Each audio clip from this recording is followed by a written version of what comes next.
નમસ્કાર. ગુજરાતમાં પોતાનું ઘર લેવાનું સપનું કોણ નથી જોતું? પણ શું એ ઘરની જે કિંમત દેખાય છે એ જ એની ફાઇનલ કિંમત છે? ના, એની પાછળ કેટલાક સરકારી ખર્ચ પણ છુપાયેલા હોય છે. તો ચાલો આજે આપણે એ જ સ્ટેમ્પ ડ્યુટી અને રજિસ્ટ્રેશન ફીની આખી ગૂંચવણ ઉકેલીએ. તો સૌથી પહેલો અને સૌથી મોટો સવાલ એ જ છે કે ઘરના પ્રાઇસ ટેગ પાછળ આખરે છુપાયેલું છે શું? આ એ સવાલ છે જે દરેક ખરીદદારના મનમાં આવે જ છે. ચાલો આજે આ રહસ્ય પરથી પડદો ઉઠાવીએ. તો આ બધા ખર્ચાઓમાં સૌથી પહેલો અને મુખ્ય ખર્ચ છે સ્ટેમ્પ ડ્યુટી. ચાલો એકદમ સરળ ભાષામાં સમજીએ કે આ શું છે અને એને ગણવામાં કેવી રીતે આવે છે. સિમ્પલ શબ્દોમાં કહીએ તો સ્ટેમ્પ ડ્યુટી એક જાતનો સરકારી ટેક્સ છે. જ્યારે પણ કોઈ પ્રોપર્ટીનો સોદો થાય, પછી ભલે એ વેચાણ હોય, ભાડા કરાર હોય કે પછી કોઈ ગિફ્ટમાં મિલકત આપતું હોય, એ દસ્તાવેજને કાયદેસર બનાવવા માટે આ ટેક્સ ભરવો જ પડે. એના વગર કાયદાની નજરમાં એ કાગળની કોઈ કિંમત નથી. ગુજરાતમાં સ્ટેમ્પ ડ્યુટીનો જે બેઝિક રેટ છે એ છે 4.9%. આ આંકડો બરાબર યાદ રાખી લેજો, કારણ કે મોટાભાગની ગણતરી આના પર જ ટકેલી છે. હા, ક્યારેક પ્રોપર્ટી ક્યાં છે, એટલે કે ગામડામાં કે શહેરમાં, એના આધારે થોડો ફેરફાર હોઈ શકે, પણ મુખ્ય દર તો આ જ છે ને. પણ એક મિનિટ, આ 4.9% ગણવાના કઈ રકમ પર? જે ભાવે આપણે પ્રોપર્ટી ખરીદી એના પર? કે પછી સરકારના ચોપડે જે ભાવ છે એના પર? અહીંયા નિયમ એકદમ સીધો અને સિમ્પલ છે. તમારી એગ્રીમેન્ટ વેલ્યુ, એટલે કે સોદાની કિંમત, અને સરકારની જંત્રી વેલ્યુ, આ બેમાંથી જે પણ વધારે હશે ને, બસ એના પર જ સ્ટેમ્પ ડ્યુટી ભરવાની થશે. આ યાદ રાખજો, બહુ અગત્યનું છે. ચાલો ને આખી વાતને એક સહેલા ઉદાહરણથી સમજીએ. ધારી લો કે કોઈ મિલકતની કિંમત 10 લાખ રૂપિયા નક્કી થઈ છે. હવે પછીની બધી ગણતરી આપણે આ જ રકમ પર કરીશું. તો જો ગણતરી કેટલી સિમ્પલ છે. મિલકતની કિંમત છે 10 લાખ રૂપિયા અને સ્ટેમ્પ ડ્યુટીનો દર છે 4.9%.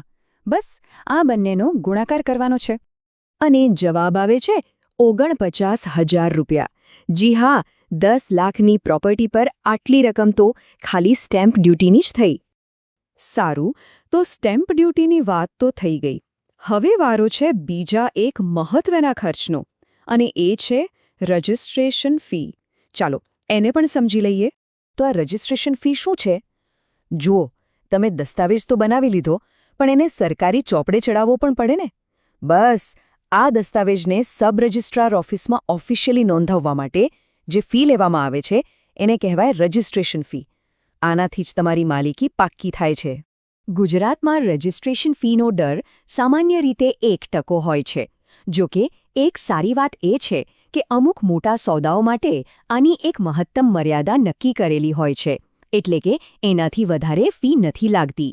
ફરીથી આપણે આપણું પેલું 10 લાખ રૂપિયાવાળું ઉદાહરણ જ લઈશું, જેથી બધી ગણતરીઓ સમજવામાં અને સરખાવવામાં એકદમ સહેલી રહે. આની ગણતરી તો એનાથી પણ સહેલી છે. 10 લાખ રૂપિયાના 1%. ચાલો જોઈએ કેટલા થાય. તો એ થયા 10,000 રૂપિયા. યાદ રાખજો, આ રકમ સ્ટેમ્પ ડ્યુટી ઉપરાંતની છે. એટલે કે એ 49,000 રૂપિયામાં આ 10,000 રૂપિયા ઉમેરાશે. તો આપણે બંને ખર્ચ અલગ અલગ તો ગણી લીધા, પણ હવે એ જોવાનો સમય છે કે ખિસ્સા પર ટોટલ બોજ કેટલો આવશે. ચાલો બંનેને ભેગા કરીએ. અહીં જુઓ, એકદમ ક્લિયર છે. સ્ટેમ્પ ડ્યુટીના થયા 49,000 રૂપિયા અને રજિસ્ટ્રેશન ફીના થયા 10,000 રૂપિયા. એટલે કે કુલ સરકારી ખર્ચ થયો 59,000 રૂપિયા. મતલબ કે 10 લાખની પ્રોપર્ટી પર લગભગ 6% જેટલો ખર્ચ તો ઉપરથી ગણીને જ ચાલવાનો. પણ વાત ખાલી આંકડાઓની નથી. એક સારો અને સુરક્ષિત સોદો કરવા માટે કેટલીક કાયદાકીય બાબતોનું ધ્યાન રાખવું પણ એટલું જ જરૂરી છે. ચાલો ફટાફટ એના પર એક નજર કરી લઈએ. સારું, હવે કેટલીક એકદમ કામની વાતો.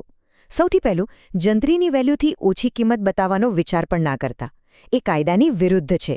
બીજું, જો ઘર કોઈ મહિલાના નામે ખરીદાઈ રહ્યું હોય તો ઘણીવાર સરકાર તરફથી રાહત મળે છે, તો એની તપાસ ચોક્કસથી કરી લેવી. ત્રીજું, દસ્તાવેજમાં એક નાનકડી ભૂલ પણ ભવિષ્યમાં બહુ મોટો દંડ કરાવી શકે છે. એટલે કોઈ વકીલ પાસે ચેક કરાવી લેવામાં જ સમજદારી છે. અને હા, છેલ્લી પણ સૌથી મહત્વની વાત, રજિસ્ટ્રેશન કરાવવું જ પડે છે. એ કોઈ ઓપ્શન નથી. એના વગર માલિકીના હક અધૂરા છે. સમજી ગયા?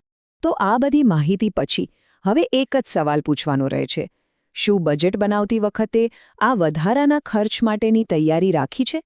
યાદ રાખજો, ઘર ખરીદવું એ મોટો નિર્ણય છે અને એમાં માત્ર પ્રોપર્ટીની કિંમત જ નહીં પણ આવા સરકારી ખર્ચાઓ માટે પણ અલગથી પ્લાનિંગ કરવું ખૂબ જ જરૂરી છે. આશા છે કે આ જાણકારી એક સાચી અને સારી ડીલ કરવામાં મદદરૂપ થશે.